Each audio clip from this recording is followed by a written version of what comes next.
This question comes from Dominic. Great shows, gentlemen. Glad to see that Chip was able to escape from Shawshank. Glad the screws did not find his tunnel under his life-size poster of Danny Cannell.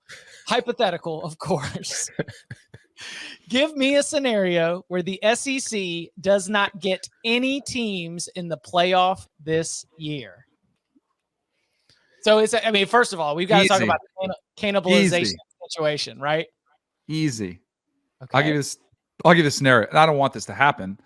Bryce Young gets hurt, and Georgia's defense is too much of a drop-off from last season, and they have to rely on the offense. Then they're 2-win teams. Bam, you see Ohio State. You might see two Big Ten teams in. Clemson opportunity, Oklahoma opportunity, one-loss Pac-12 champ opportunity. That's the path for it to happen. Would I bet on that happening? No. But you might be able to find some incredible odds on that. But that's how it happens. In this scenario, like the doomsday scenario for Alabama and for Georgia, is the SEC champion, no matter who it is, whether it still might be Alabama, it still might be Georgia, maybe it's A&M, maybe it's Florida, maybe it's Tennessee, who knows, Ole Miss. Are they still a 2-loss champion? Because if so, they're getting it. Yeah, I think the champion's got to be a 3-loss champion. Mm-hmm. I think it's got to be. I don't know. You'd need some help. If there were undefeateds, they would definitely be in over. I think a 1-loss Big Ten champ is in over a 2-loss SEC champ. For sure. But if it's, let's say Ohio State's got 1 loss or undefeated, Oklahoma 1 loss wins the Big 12. USC or Utah or Oregon is like a 1-loss Pac-12 champion.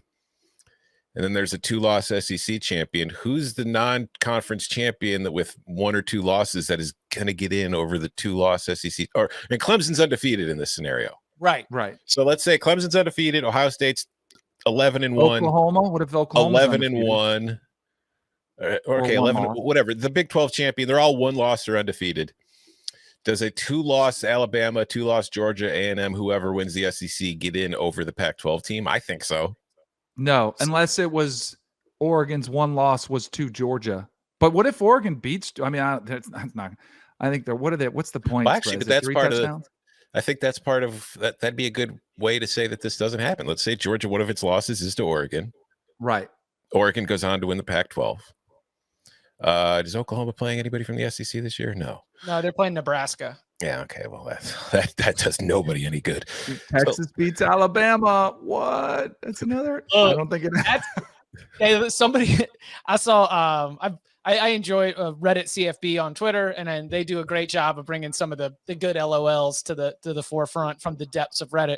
And one post that they shared was the greatest scenario is Texas beats Alabama. We have the biggest Texas is back week of all, and then they lose at home to UTSA the following week. Jeff Traylor and the Roadrunners go into Austin and cook them the hottest fish grease. I love the hypotheticals, man, because what if Utah goes into Gainesville, beats Florida, and then Florida, let's say they're not sure who their quarterback is, they make a switch and they get good. I mean, this is a Florida team that was neck and neck with Georgia at halftime before Anthony Richardson had the costly turnovers, and all of a sudden, boom, the game was over. There are scenarios. That's one thing I keep trying to warn, because I do feel like it's a lock. I think Ohio State, Alabama, and Georgia are probably in. But I think we get caught up in that sometimes and forget that these still are college kids. You still have injuries. You still could have you are one bad game away from losing. If it's hard to picture Bryce Young throwing 3 interceptions and losing his composure and costing Alabama a game. But, what if somebody coughs up a couple fumbles, or what if he sprains his ankle and misses a second half and it costs him? It's, again, they were a team that was on the ropes to Auburn, who wasn't very good last year. They're I think I myself do it too. And I want the chaos to happen. So I think it's a great question, because I think there are definitely ways it could happen. I don't think it's that much of a lock. What schools Notre Dame is another one that we should introduce to the equation of how it happens. Like if Notre Dame is undefeated, then that's another spot that ends up getting taken, especially if Notre Dame being undefeated means they've defeated Ohio State and also USC. If the SEC missed the playoff, let's say it happened, how quickly does expansion happen? I mean, it's passed. Like it's passed on January 20th. I mean, like 3 days, like 25 yeah. minutes after the final rankings are announced, Greg Sankey's like, let's expand. Yeah. Here we go. We've got, do we have the votes? Doesn't matter. We're expanding. Here we go. The scenario that I laid out was that the SEC East, like Georgia falls back to the pack in the SEC East, and the SEC East champion pulls off a massive upset in the SEC championship game, such that our SEC champion has 3 losses, and that our SEC West team, you now have to go through the mind-bending pretzel that Danny Cannell hates, which is we just lost in the SEC championship game, but I'll tell you what, we're going to the college football playoff. And that would be the potential scenario if you do have Clemson, Ohio State, and Oklahoma, and Notre Dame, other teams in there. Are you going to be able to say that an SEC West champion that just lost in the SEC championship game as its second loss is going to be able to make the college football playoff ahead of these other one-loss or undefeated conference champions or Notre Dame?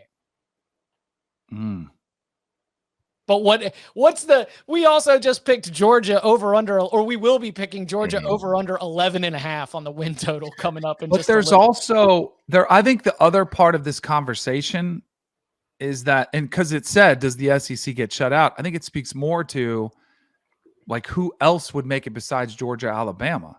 Like, does it have to be them as a 2-loss team? And do you trust Texas A&M? Do you trust Tennessee or Kentucky or Florida or LSU or any other team to finish with 2 losses? I don't.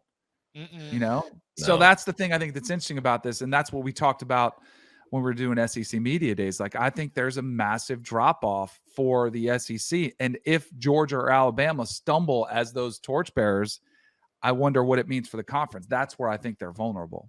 But if Alabama loses twice in the regular season, you have to think one of those losses is probably to A&M. Right. So, but they lost to them last year, and A&M was a 4-loss team. Then my point there is that it's like, okay, so who are A&M's 2 losses to? If they beat Alabama, who are they losing to twice? I mean, they lost to Ole Miss. They lost to an unranked LSU. Like, they lost in those 4 losses. They weren't all bad losses, but they weren't. You couldn't make the playoff with those. No. If the SEC misses the playoff, the narrative will be that the league is just so damn good that it couldn't escape itself. It's like a black hole. The gravity of the excellence just caused everything to collapse on itself.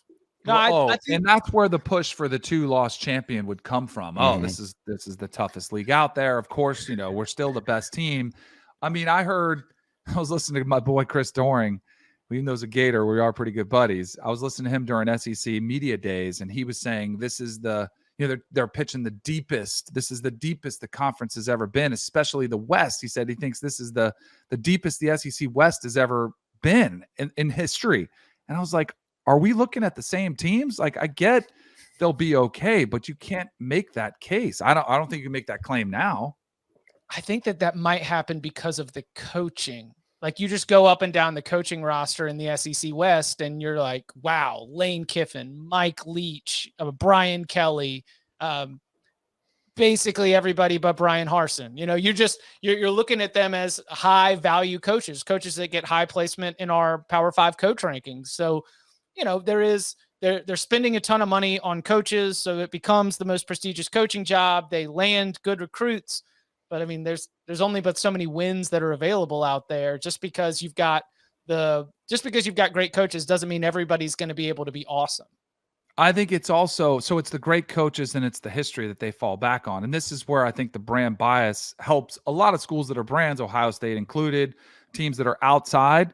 But like LSU is a great example. They weren't a good football team the last 2 seasons, but we remember, the 2019, they might've been one of the best we've ever seen. And you compare that, or you combine that with Brian Kelly coming in from Notre Dame. It's like, oh, they're going to be awesome this year. And I don't know if you can say that yet. Like, I want to see it play out. You want to see it play out on Sunday night in the Superdome? Yes. Or we see the other side that they're still in rebuild mode is what I want to see. Yeah, start to see Florida State get up there and make some headlines.